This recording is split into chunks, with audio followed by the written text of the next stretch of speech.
Unspoiled Network podcast. This is Spoil Me, covering One Piece. Episodes 411, 412, and 413. Oh wait, did I do 411 already? I'm sorry, I'm looking at these just now. The secret hidden on the backs Luffy and the Snake Princess meet, but I think that was the one I did last time. Heartless Judgment, Margaret is turned to stone. A difficult fight for Luffy, the Snake Sisters' Haki power. Okay, yeah. It's 412, 413, and 414, all-out special power battle, Gum Gum versus Snake Snake.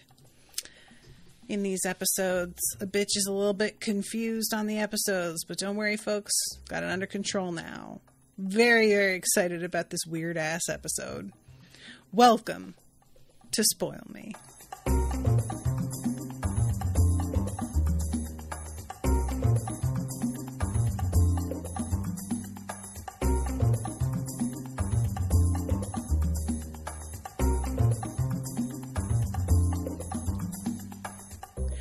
Welcome to the show, everyone. I am Natasha.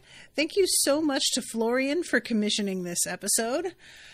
Oh my god, you guys, this is a wild one because Luffy, accidentally does Haki, and I do not know what to think about it tapping into that sort of thing without meaning to. I find it really fascinating, so I'm super curious how it is gonna turn out to work, you know? Gus says, I don't think Luffy met Hancock yet last time, right? Or did I miss one? No, he did. He dropped into the bath. Right? Isn't that the one that I covered last time? Oh my god, did I overwatch? I don't think I did. Hold on. I'm sorry, guys. Let me pull up my little thing because I have a spreadsheet from Florian, and this episode was literally the very last one on the spreadsheet. And I had messaged him about getting the upcoming dates. 411, 412, 413. I overwatched. I'm sorry, guys. I thought I had covered 411 already, and I had not. That's my bad. All right, well, I'm going to just not talk about that final episode then. It's too bad, though, because I like 414 a lot. But okay. We'll start things off here. Let's do 411. I'll back it up. Back it up. Back it in. I keep forgetting that my headphones are not plugged in. I have them on for no reason. Don't mind me, guys. Everything is a total disaster over here. It's no big deal. Just, just look away for a little bit while I figure things out. But yeah, so we ended the last time with Hancock, turning that entire ship of people to stone except for that one captain because he shoved a sword through his hand. When we come back here, she is entering the city with a ticker tape parade is basically what it amounts to. And all of the ladies who are her hangers-on are really feeling themselves with the just, what do they call that? Reflected fame? Just being around the person who is such a badass is enough to completely rub off on you. Seraphim says, quick thing from last One Piece about how the Celestial Dragons stay in power by having a few of them that are actually competent at this whole running an authoritarian dictatorship and all but name thing, and the rest are just a bunch of spoiled trust fund babies who can tell an admiral to blow up your entire village if you tell them no. Gotcha. Okay, so the thing that I really enjoy about Hancock and the fact that she's supposed to be such an exceptional beauty is simply the fact that because Oda apparently only knows a couple types of female faces, she pretty much just looks like every other woman character we have ever seen. Really? So there's that. But I also really enjoy how I can't tell at times whether she is playing up that she's upset or if she's really upset. There are times where I'm certain she's playing it up for audience sympathy. And I mean audience in terms of like the other women who are watching, not us, the audience, because, you know, she knows that if somebody hurts her feelings and they admire her so much, they will all take it as personally. But I don't know if that's always what's happening or if it's only occasionally when it's super dramatic that it's not sincere, and the rest of the time, you know what I'm saying? Forgive me, I'm going to move my mic here, guys. Sorry about that. So anyway, they've been away for a little while, and that's part of why the crowd is like so excited for her to be back. When she turns and looks at them, one of the girls says she was smiling at me, and another woman starts getting jealous and angry and says, no, she was smiling at me. And there's something like,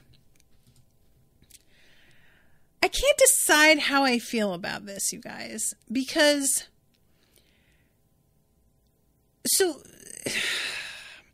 I have such complicated feelings about it. You guys know how I was sort of baffled at the fact that we've got this badass all women, you know, society, but then the woman who runs things, her main superpower is just that she's like gorgeous.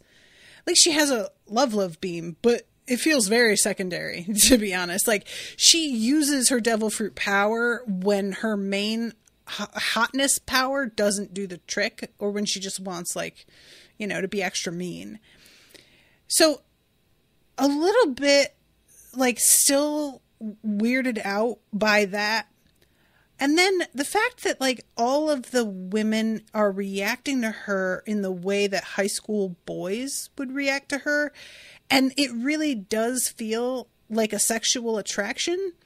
It's not, you know, it may not be, but I can't tell if it's simply the way that she is. When these women are looking at her, getting jealous, oh, she smiled at me, not at you, that is not an inherently sexual thing. And when they're like, oh my God, she's so beautiful, that is not an inherently sexual thing. And so all of it together, even though technically it isn't, because this is not a show where there's very rarely a dude who straight up just is like nice tits, basically. And there aren't any men here except for Luffy at the moment. So we've only got these women who are using, it feels like, much more innocent language. I can't tell if it's genuinely supposed to be a simple admiration that is platonic in nature, or if because this is an all-woman society, it is just, you know, accepted that women are going to have romantic relationships with one another, and they are interested in her sexually and romantically. Like, I can't, because, you know, Oda, I don't think is going to like get into that necessarily, but I am assuming that he had an idea in his head when he did it. And the women occasionally come back with child, so it's not like they're all heterosexual or they're all homosexual or hetero. I'm guessing that there's kind of a mix here, but what I'm kind of getting at is I can't decide how I feel about all of the dialogue that isn't her sisters or Luffy just constantly being about how stunning she is and how much everybody wants to be just like her. There is something about this that bums me out a little bit beyond just the fact that it's all solely based on her appearance. And I think what it is that it's like making this society feel really foolish instead of empowered. It's like they're all complete slaves to her. And I was enjoying the concept of them having autonomy, but now it turns out they kind of don't, you know, and they're ruled by this like tyrannical woman who will just turn you into stone for basically no reason if she feels like it. And I wanted to be like into this. And now there's all of these little asterisks that make me kind of pull back and go, oh, that's too bad. I think that's where it's really coming from for me. You know, I got kind of stoked and then it feels like a bit of a joke in the end. And I think I'm just a little disappointed. I'm not like, you know, accusing anybody or anything. And I'm not blaming Oda. Like, I'm not saying it's bad writing. I think I just had a sort of expectation and I didn't get what I was expecting without even putting words to the fact that I expected it to begin with. So I'm finding myself disappointed that I didn't get the thing I was imagining. And that's always a tricky place to be when you are talking about fiction and you hit a place where something doesn't go the way you expected and you have a bad reaction. It's like, just because somebody didn't do what you specifically wanted doesn't mean it's a bad direction. It's just that you didn't get your way. So stop being a little brat. So I'm going to try and take my own advice and stop being a little brat. But I did want to put words to the fact that the leader being like having a power based on her looks and all of these women sort of being in thrall to her solely because of that, it really almost completely erases the empowering aspect that I was enjoying about this location. So that's that. So yeah, she's talking to one of her inferiors and is like, is there anything to report? And this girl, she does not know how to lie. She does a whole like, you know, glance from side to side. No, everything's fine. And understandably, Hancock is sort of like, that's not convincing me, but okay, I'm going to let it go for now. We have a woman who's doing the accounting. I will say, considering I just sort of like made fun of the fact that all of the women have looked really similar, I think because this is an all-woman community, he has been forced to like push himself a little bit more. And this lady looks like, I can't tell if she's got gray hair or if it's just meant to be like glossy, but she looks like she's sort of older and she's got glasses on and she's the one doing the accounting and everything. And I was thinking like, you know, this looks like more of a real person than his women characters tend to look. So they're, you know, the queen princess, they call her the snake princess. But why is she a princess and not a queen? What is the deal with that? I don't know if we ever find this out or if it's just like snake princess sounded cooler than snake queen, which, yeah, I guess so. Serpent queen for me is better than snake princess, but you know, we'll do what we do. But I just keep sort of not calling her by princess because she is so very clearly in charge that I don't know who it is she is supposed to be reporting to or the daughter of. So we get a little bit of a look at her personality here. This is so funny. She's coming into her throne room and there are all of these gifts that they have been waiting to present her with. And the first one is this gorgeous emerald that is just, you know, really stunning. And all of the women, when they see it, are doing a heart eyes thing. And then she tosses it over her shoulder and she says, a gaudy jewel like that would be an unsightly blemish upon my beauty. And then she gets shown this like clay straw statue of her. The children of the village lovingly crafted a statue of your likeness out of clay as a gift. It's endearing how much love and labor they poured into its creation. Now, you know, I'm pretty sure we all knew how this was going to go, right? Because like, it's as attractive as a statue made of clay by children is going to be. Which is to say, it's not bad, but it's not her. And she like destroys it and basically tells them to get it the fuck out of her face. It's quite a dramatic reaction, and they really milk the moment where she's looking at it and says, "It's me," and it seems like she's pleased. But then she shoves it to the ground, and she says, "Don't bring such filth into my castle. It's inelegant. Throw it away at once and clean the floor." So this is obviously meant for us to get a feel of who she is. But the thing is, I feel like we already did with her kicking the kitten, the literally kicking of the kitten. And all I could think in this scene was, I already know how she's going to react. And these women like allegedly worship her and know her really well and see her all the time. And they are all totally shocked by the reaction she has to everything. Which I had to sort of remind myself that the entire bit is supposed to be, I can do whatever horrible thing and everybody will forgive me because I'm so beautiful. And so that is evidently what we're doing, is we're going to have her be completely awful.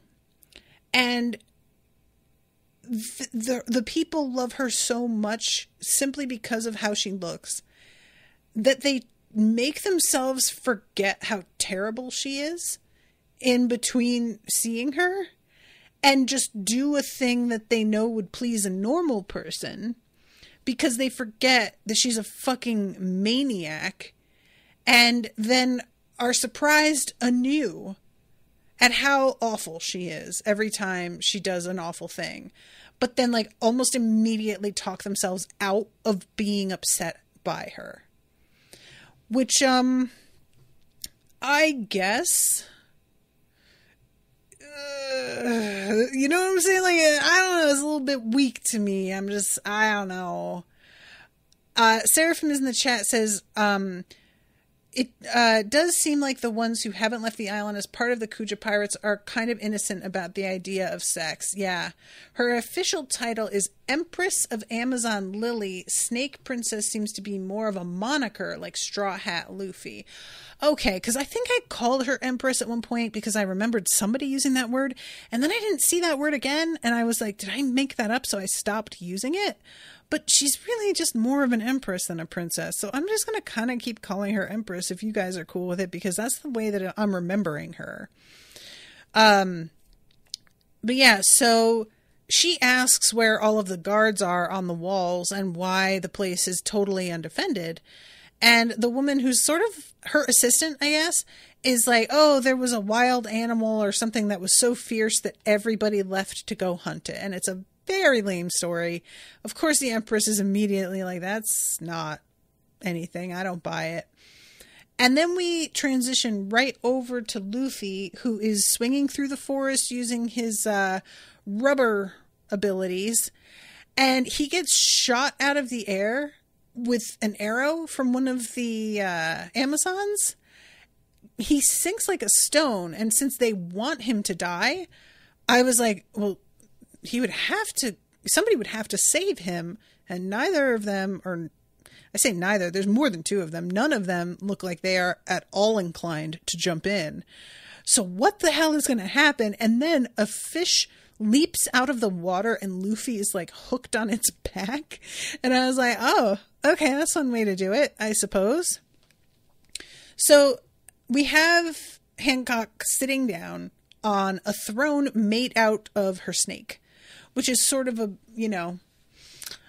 thing about this snake, you guys, is that it's got this sort of coral pink coloring that's very splotchy in a pattern that reminds me of usually the black and white of a cow would be like this, but it's this weird pink with a yellowish underbelly, and it's wearing what looks to be a sort of helmet with a skull that has horns on it.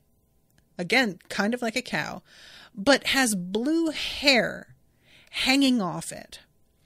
And the tip of the snake's nose is pink in such a shade that altogether it gives the look of a pink and white snake with a clown's head, because that spot on its nose looks like a clown nose, and then the like fluffy blue hair, it really keeps throwing me off.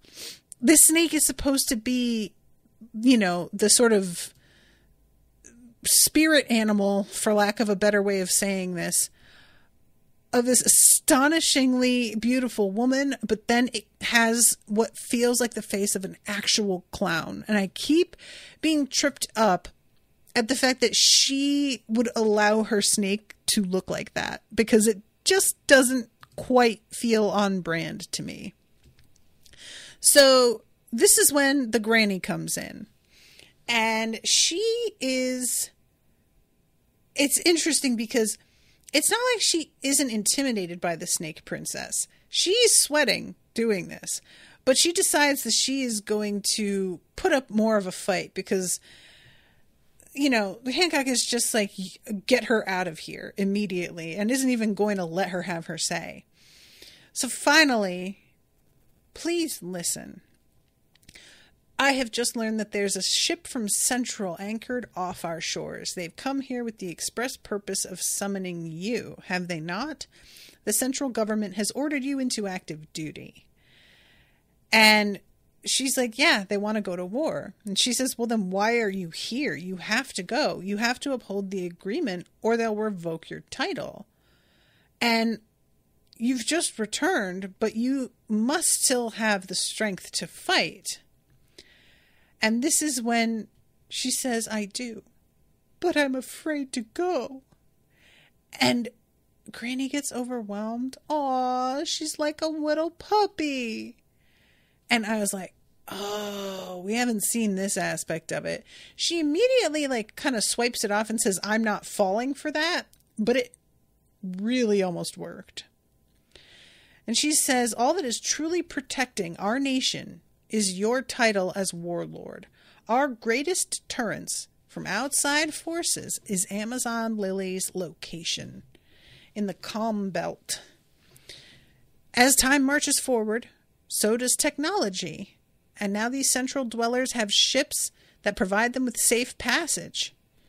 So basically, she's like, you really need to do something because this is an unsustainable situation.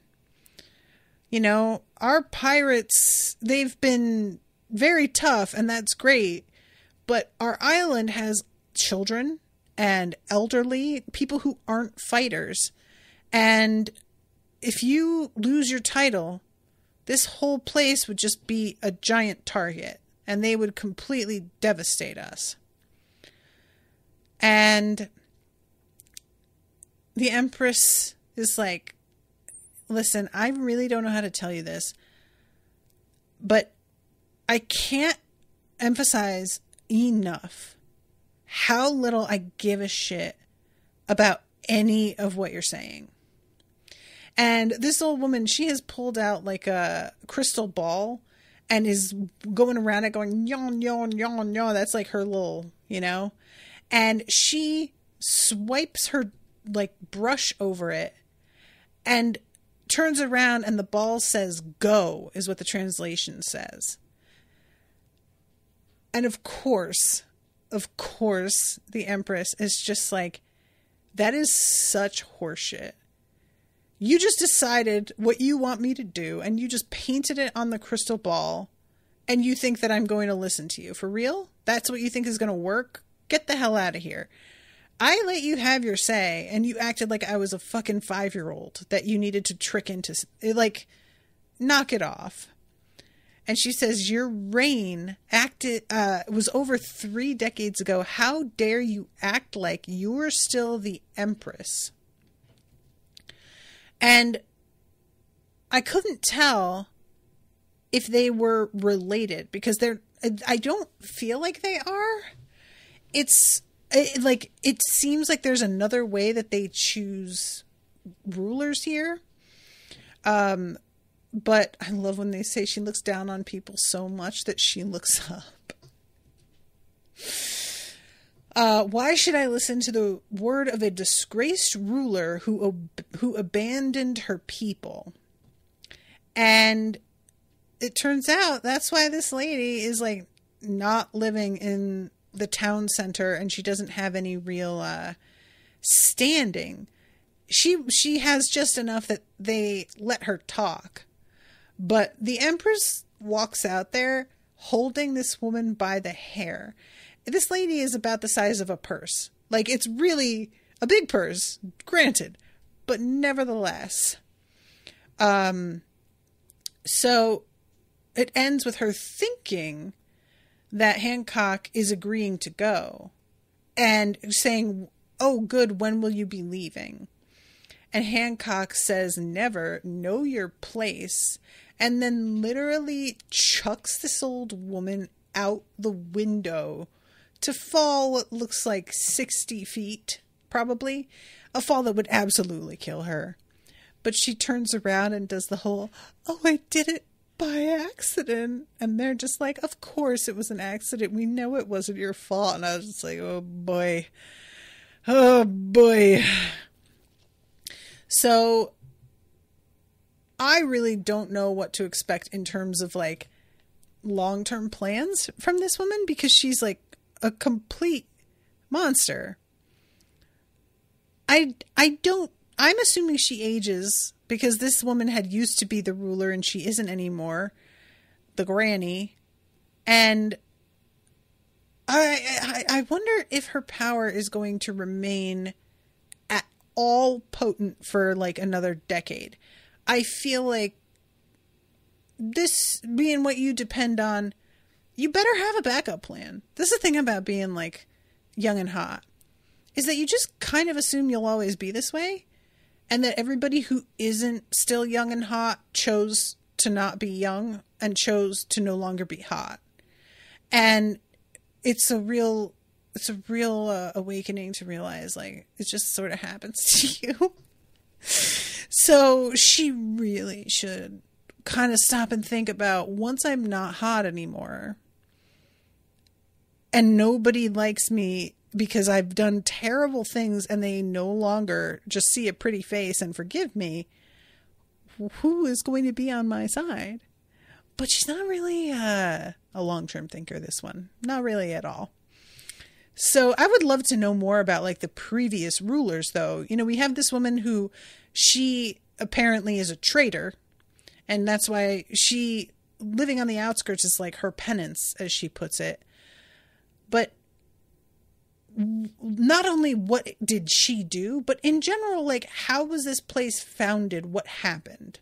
You know, where did this all begin? So anyway, old lady lands on her fucking feet, because despite the fact that she is a old lady who doesn't need to be in the field anymore, she has not forgotten her tricks. And I love, we go back to the Empress. She looks at her hand and says, "I touched her. Is my bath ready yet?" And I was just like, wow, they're really just going all in with this, huh? She's no better than a celestial dragon. Like, she's essentially one of them. So she goes to get into the tub. We have all of these, like, little moments with women outside, and again we get to see some like interesting body types. There's a real bodybuilder type who's like solid muscle, and a couple of women who are like slightly softer looking, but they are also unfortunately being portrayed as sort of gluttons with the way they're eating. And I was just like, can we not? And they hear a call and they get brought to the, like, under the palace. There's a sort of courtyard, and everybody is being warned that the princess is going to be taking her bath and to be careful.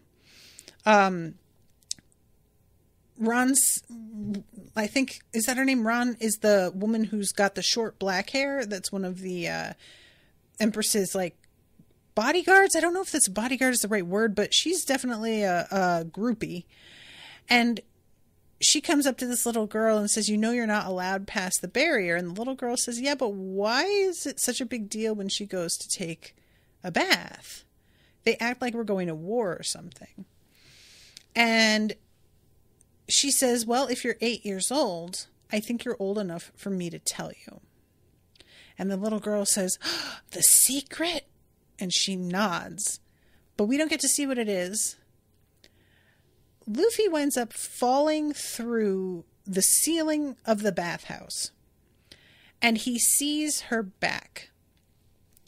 Oh, wait, no, I forgot. She does tell her here.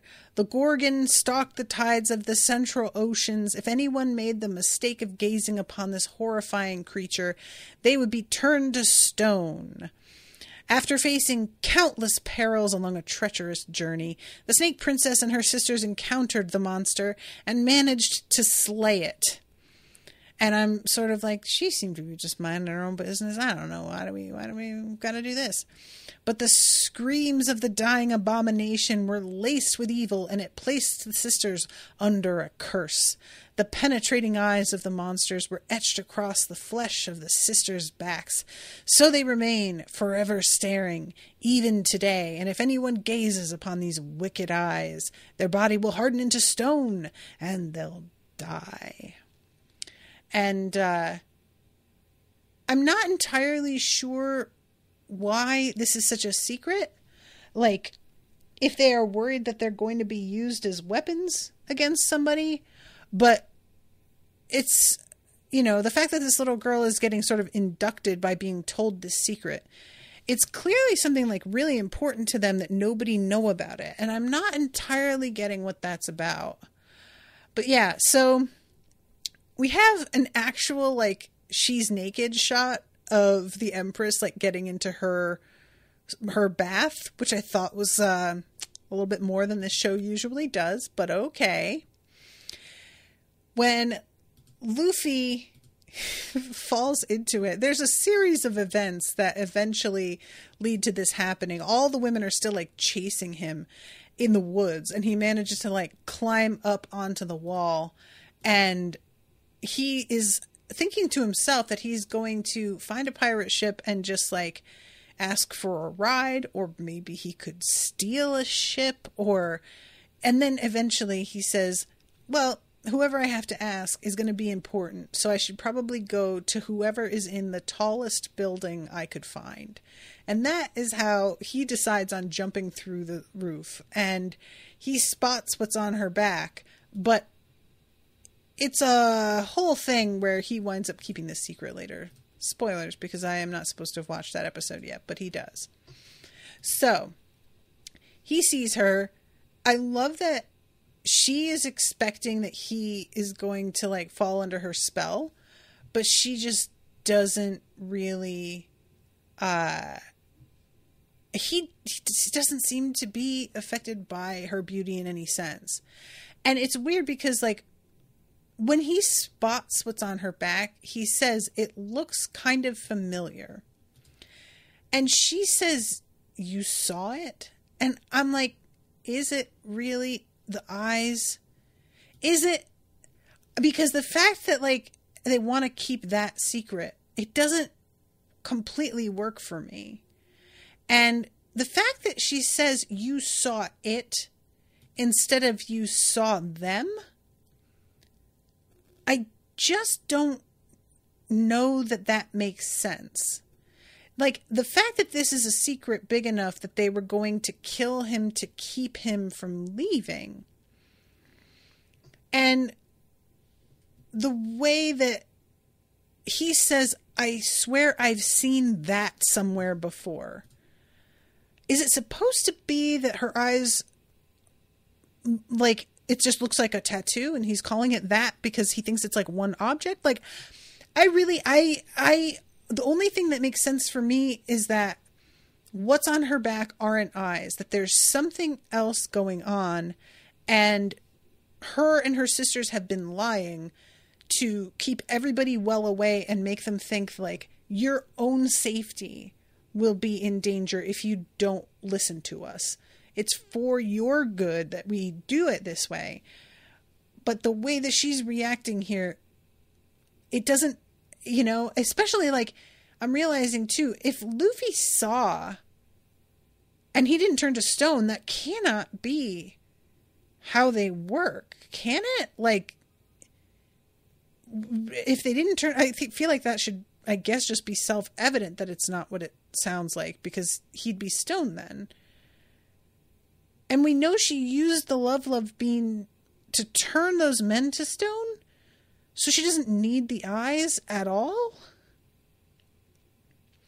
I am really talking myself around into some circles here. Seraphim says, I'm not sure it's so much a secret as the woman saying that was just talking to a little kid in a way to make them feel special because, quote, I'm being told a big person's secret. Okay. Gus says, well, her love beam doesn't turn him to stone either since he's not attracted to her. Oh, that's true. I forgot that that's like a requirement.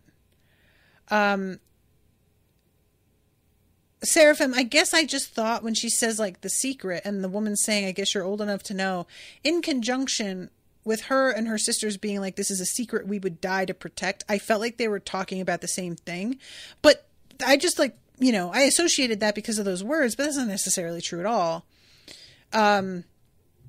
So this is when Luffy says, why is it secret? And she says, take that question to the grave. And she starts to use her love beam. He thinks it's a slow beam. And it's really funny because he thinks it's making him slow and just sort of acts slow for a second. And then when nothing happens, he's like, wait, what? What's going on? And she is devastated at the fact that apparently he could not give fewer shits because that shit did not work on him at all. She doesn't even like question it the first time. I think she's just like, oh, I guess he didn't get a good enough look at me. So now when he looks at me, I'll try it again. And once again, he just sort of turns and stares and is just like, what do you keep doing? What is that? And she's so mad. Don't tell me he doesn't feel any excitement after seeing me in the bath. I am without flaw. And her sisters, the sublime grandeur of your nude form can irreparably beguile any creature. His fear of death must be overwhelming the impure urges within him. Luffy then says, you keep talking about dying, so bye. Oh my god, you guys, that line, that's a really good one. That got me. That really, really got me. So he runs out the window, and again, she tries with another like love pistol. And shoots it after him. It hits him dead on. And he's like, hey, what's that? And he sort of looks down and realizes I got hit with a bullet that didn't like, it didn't do anything. And, so now the queen is really mad and all of her people get sicked on him. So long story short, we've got Luffy running through the streets. As he's running, he's just like stealing food from people. It's honestly, I wish we got a little more of this. I wish that there was a bit more leaning into the goofiness of chasing Luffy through the market square. It's sort of like because he's got his gum power, there's a lot of shortcuts that you can take, and I get why that would shorten things up a lot. But also, I love him being a dude when none of them are really used to seeing men around. The fact that he does have this weird power, and some of them assume all men can do this, and that's just like part of being a guy. And then the fact that they are all taken aback at how much he's eating.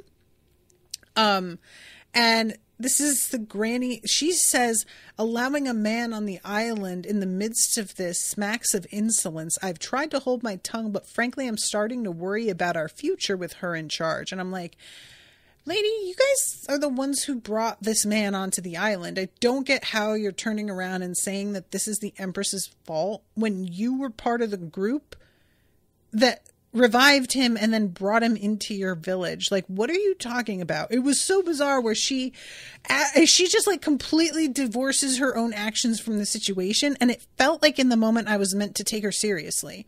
It didn't feel like an in-joke where we as the audience know she was part of this and she's just projecting. It really felt like I was supposed to be nodding my head and seeing like, oh yeah, this is part of what makes her such a bad ruler. And I was like, there's plenty of other awful things that make her a bad ruler, and we don't need to, like, this part doesn't even make sense. So anyway, they finally catch him, and he gets put into a sort of situation where it's like a gladiator fight, except the people that he's fighting are her sisters, who are like enormous badasses. And when he's asked like how he comes here, and he just says, I just got basically smacked into the air, the queen does not want to hear it again. She's just like, you have to be here because you want something. And he's like, well, I could really use a ship, and if you could help me, I would appreciate it. Can you just like give me one, or loan me one, or like have somebody give me a ride? All of the women in the audience are yelling about how he's obviously full of shit. The story doesn't hang together at all. There's something else that he is after. And meanwhile, the girl that he had met one-on-one for a little while is sort of watching from the sidelines and has a really like, she has clearly grown to like him and doesn't enjoy sitting there silent, listening to everybody make up wild accusations based on nothing. It's like the queen, the Empress, just the fact that she doesn't want him here and is angry has somehow gotten into everybody's heads, and they've all decided that they're gonna like not only agree with her, but they're gonna take the story she's telling and really run away with it. So the Empress essentially is like, first of all, you're wasting my time. Second of all, we are going to kill you. You're full of shit. I don't know why you're here and why you're lying, but it's obvious none of this is how it happened. And then the other woman jumps down and finally puts herself between him and the Empress. And she says, I know that he isn't lying. I know how this must sound, but I don't believe this man is the kind of person who can tell a lie. And that's a really interesting way to put it. But I think she's 100% right. Luffy just isn't good at it. He doesn't lie. That's just not like, it's not his instinct to do, you know? Even when he has to lie, he just kind of can't. He's the last person that you want to ask to like play along. He doesn't know how to do it. So she says, I don't think he's capable of anything but childlike sincerity, which there's something really like rough about that. But anyway, Luffy is grateful. And the Empress is like, so what's the deal? How do you know like who he is and why defend him at all? And, oh, her name is Margaret. That's right. Margaret decides that now is the time to confess that she is the one who brought this dude into the village. I don't know what she thought was going to happen. It seemed pretty clear to me that this Empress has one way of dealing with people. You know, she's not really a woman of much imagination. So this very predictably ends with her getting turned to stone. And it's like this long drawn out, you know, where we're like, oh, we're pleading for mercy. And the other people who helped her, the one woman who's like super muscular and the other woman who's giant, they both come out and like throw themselves at the Empress's feet. And she says, the Empress says, I have a soft spot for hopelessly sincere people. Do you wish for my forgiveness? And of course, Margaret says, I do. The Empress says, you may rise to your feet. And there's this like effect that they put on the screen where it's like the sun is shining down, like God himself is smiling from the heavens. Her hair flutters in the breeze. There's almost a rainbow sort of cast to everything, like the lights refracting. And of course we have to go to the audience, and everybody talks about how incredibly beautiful and merciful and kind she is. And then she frowns and she uses her love beam, and she turns the group into stone, and nobody should have been surprised. But they were, because nobody remembers that she's terrible. And it's kind of funny how everybody can really like these ladies, but still really not seem to feel the Empress did anything wrong. Luffy, of course, does his usual turn them back, how dare you. And the Empress sits down and says, I think it's time to release the bacula. And all of the women in the audience, oh my God, what? I can't believe we're going to do that. So we have then the transition. She says, I'm going to allow you to have a death in battle instead of just being executed. So be grateful for that. Behind you stands the panther known as the bacula. And basically, I think that this is what that one lady tried to say was like roaming the woods that all the guards went to hunt. It's really funny because like if the panther just looked like a panther, it would be plenty intimidating.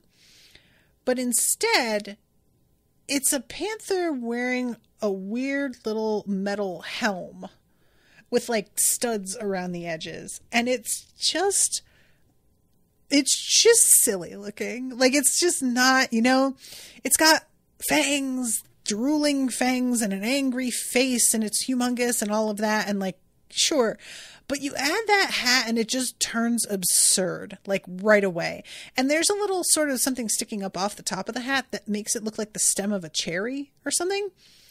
So anyway, we find out that this poor thing hasn't been fed in like 3 days. So when it attacks Luffy and he like punches the hell out of it, I once again am like, why do we have to make animals part of this? I don't like it. I don't like it. This animal doesn't want to be here. It's being abused and mistreated and used as a weapon. And then my guy has to punch it. Nobody's winning here. This sucks. I do not like it. This is that poor cow whale or whatever he was all over again. So Luffy, of course, then begins to sort of go off and be like, I can't believe what you did. And all of the women around the audience are just like, you shouldn't even be here. And I can't believe you're trying to give her orders. How dare you? It's just kind of more of the same thing. And she says, again, I'll be forgiven for anything I do, absolutely anything. And the reason why is because I'm beautiful. And she tosses her hair and winks. The audience dissolves into complete heart emojis, nothing but. And again, Luffy has no opinion. He says, you make me sick. And this is when she sort of puts her hand to her throat and like leans back in despair. And this was the moment I meant when I was like, I can't tell when she's serious or not. Because of course, when she says, oh, she went out the window by accident, like very clearly that's fake. But right here, where she's like offended by him saying, you make me sick, I thought she was faking. And then one of her sisters like says, stay strong. And she replies with, this simply cannot be happening.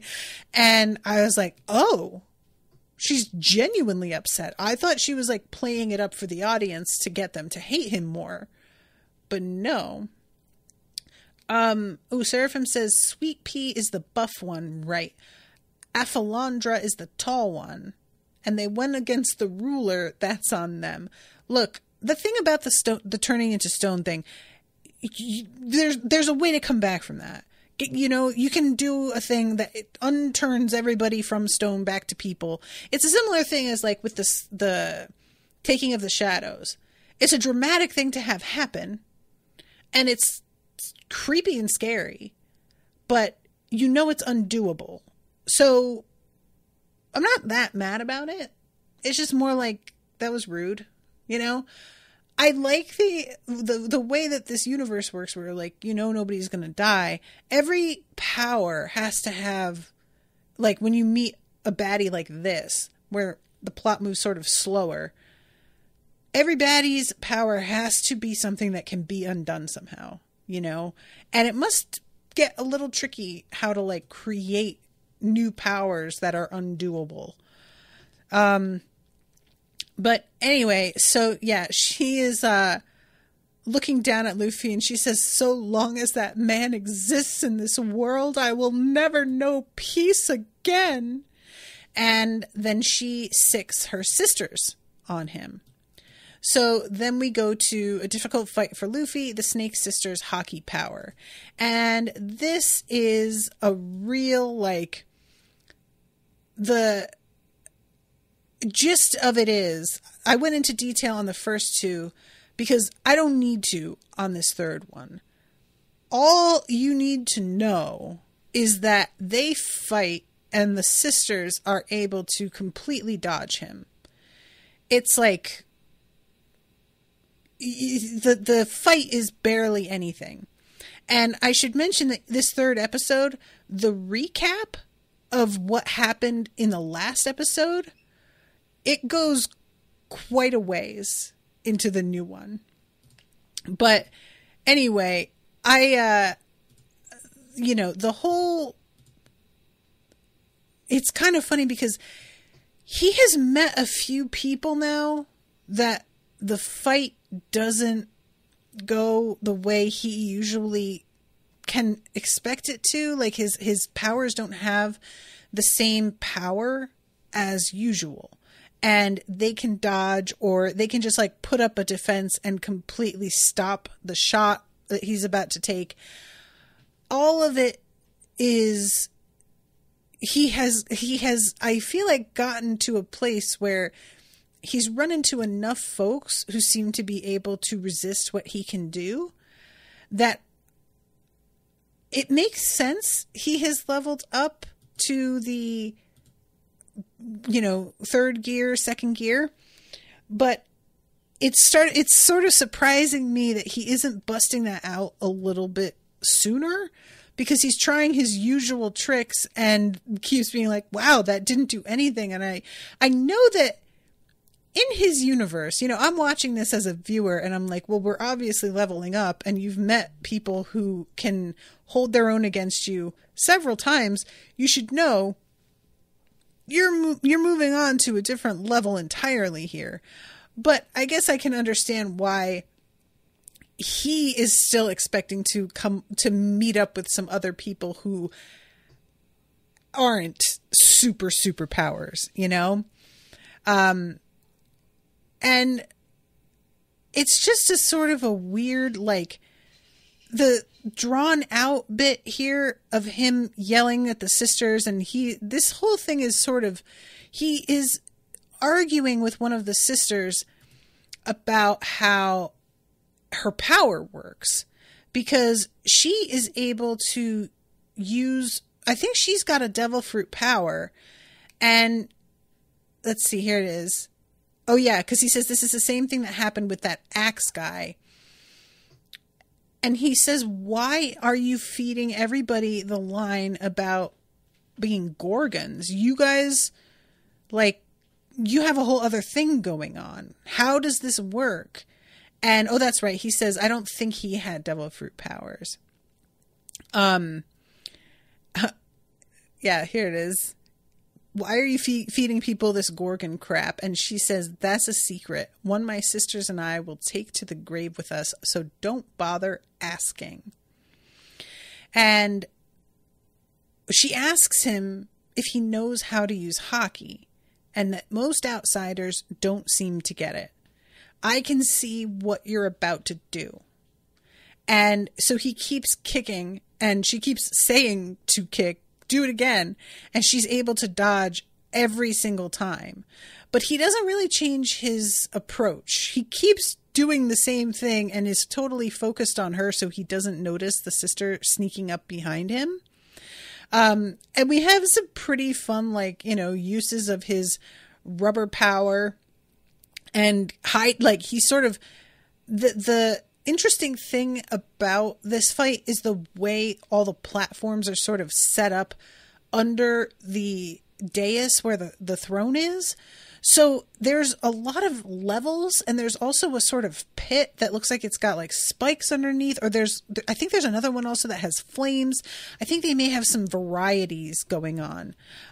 So we've got some interest happening there. And then as well, one of the sisters scoops up the stone statue of Margaret and is threatening to break it. And she starts tossing it into the air and catching it on her tail in a way that really, even if that weren't a person, it gives me anxiety. But, the thing that got to me the most here is the sister saying Margaret would agree that she deserves what she's getting, which I don't know if that's true, but I could believe it. I could, and that's the part that hurts the most, is knowing that she might willingly participate in this where it's somebody else, or buy into it even when it's her. And I really just that sucked. I felt so bad for that. So this is when she is about to drop it on the ground and Luffy yells, "That's enough." And there's what's visually being sort of presented as a gust of wind. I don't think it actually is, but it blows past the sisters and all the way up the dais and sends the Empress's hair flying backward. And she seems really stunned. There's a really bright light for a moment, and all of the women in the audience are frozen in shock. And it seems like the sisters have frozen in place, basically. And what it turns out has happened is that Luffy used Haki. A bunch of the women in the audience begin to faint. And I had forgotten that this could be a side effect of the use of this. But those folks are just literally being knocked out by it. And I always talk about things that sort of remind me of the Cradle series. And this is something that happens in Cradle. You get to a high enough level of power, and simply using any of your stronger abilities without veiling your spirit causes enough pressure on people that they will pass out. If you use certain techniques that are deadly enough without shielding, you can kill bystanders by the sheer force of what you're directing at somebody else. It's just like a blowback effect. And so that was what this sort of reminded me of, the fact that they're all fainting, but it's not all of them. It's, I would say, probably 50% of the audience. It seems depending on how strong they are personally with Haki, maybe they can tolerate more, and then one of the sisters, she finally just lowers Margaret to the ground and puts her down. I was sort of worried if you freeze and then just drop her, that could do some real damage. But she doesn't. She slowly puts her down with a real effort to be gentle about it. And Luffy doesn't really seem to understand what just happened. He's just glad Margaret's okay. He comes and knocks on the statue and is okay, good, she's not even cracked. And all of the two sisters are still not moving. they're both, I couldn't tell if they were just so shocked or if the Haki affected them in a different way because it was directed at them. But Sandersonia, oh my God, is that like a Sanderson sister reference? Is that what we're doing? Oh my God, you guys. Oh my God. Okay, I'm just getting into it too much. Okay. She's thinking, I've never seen anyone besides our big sister do something like that. And the other woman, Marigold, I can't think if Marigold is a name that like is linked to anything. But Marigold says this boy has the qualities of a conqueror, which are that's in quotes, the ability to stand above all others. And then we go over to the Empress, who is literally biting her thumb in rage, which is really funny. And she says, same as me, no doubt about it. He wields such power, but who the hell is this boy? Is he toying with us? And as she says, is he toying with us?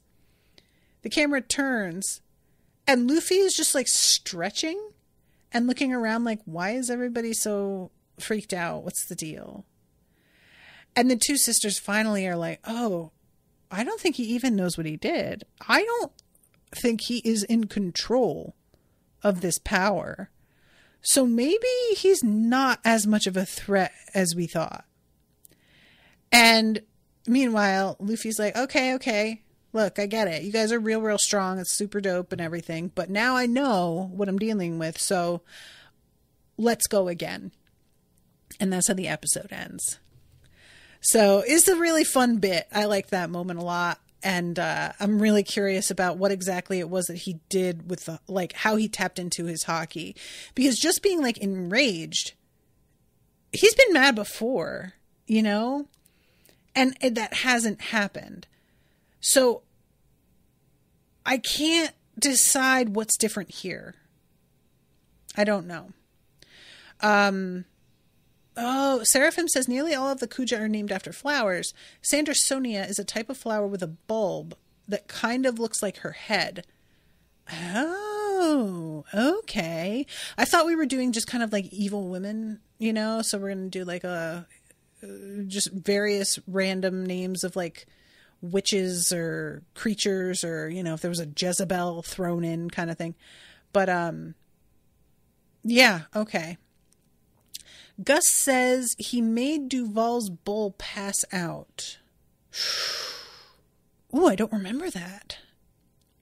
I believe you, but I just don't remember that. Okay. Oh, wait. Right. Okay. Vaguely. I'm getting it. I'm getting it, but vaguely. Okay. Cool. Well, guys, I'm really looking forward to what's next. I already watched the next episode, but thankfully I don't feel like it's too spoilery. It's just more of the same fight. So I don't think it'll be, you know, too much of a mark on the next episode. But also, if anybody has the spreadsheet for what episodes I should watch next, please tell me, because I DM'd Florian, but he must be busy. He didn't get back to me.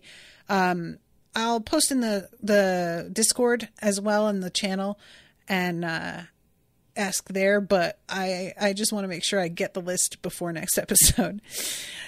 All right, guys. Until next time, toodaloo, motherfuckers.